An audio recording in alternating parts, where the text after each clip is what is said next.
जयपुर विज्ञान इंटरनेशनल विद्यालय फुलबार उमरी ग्रामर मधु नागर जड़े पुओ एवं गोपीनाथ नागर 3 जन पुओं विगत 2 मासर मासिक टंका पैठ कर 4 जन छात्रों को विद्यालय मुख्य फाटक द्वार प्रबल खरारे दीर्घ 2 घंटा काल ठिया कराई परीक्षा हल रे प्रवेश करने को देई नथिले। यह परिवार पक्षर पितामाता दादा और समस्ते विद्यालय को जाइथिले और विद्यालय कर्तृपक्षों सह आलोचना करथिले। परिवार किसी स्वास्थ्यगत अवस्था गुरुतर थिबारु टंका पैठ करिबारे विलंब होइतिला बोली कहिथिले और आसंता 2 दिन मध्यरे पैठ करिदेबु बोली अनुरोध मध्य करथिले।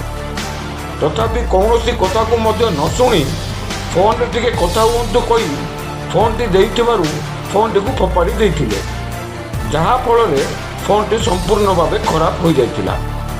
एथिलागि शिक्षक और परिवार 2 जनक मध्य दस्तादस्ती आरंभ होइतिला। शेष में विद्यालय शिक्षक कर्तृपक्ष जयपुर सदर थाना एक लिखित अभियोग करथिले। थाना अधिकारी दायित्व श्री ईश्वर चंद्र तांडी नेतृत्व में पुलिस दल घटनास्थल में पहुंची विद्यालय कर्मचारी पचारि बुझी और 2 जन को जयपुर सदर थाना अटक रखिंट।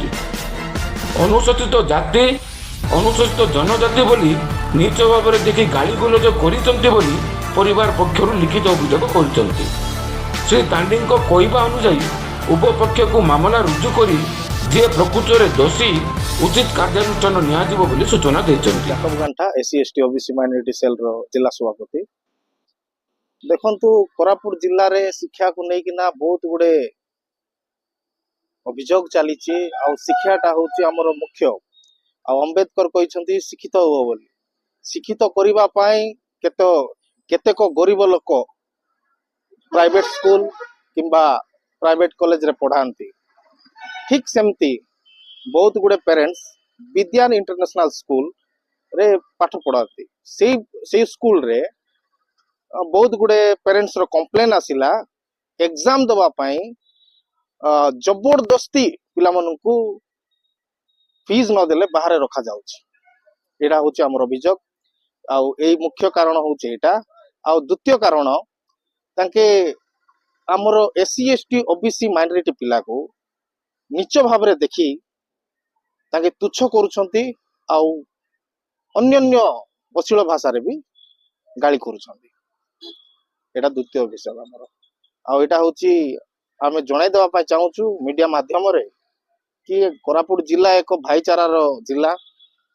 एई जिल्ला रे कोनस प्रकार एई प्रकार काम हेबा को दिया जीव नै। आ अंबेडकर रो विचारधारा रे संविधान चलीछि, संविधान अनुसार चलिबो।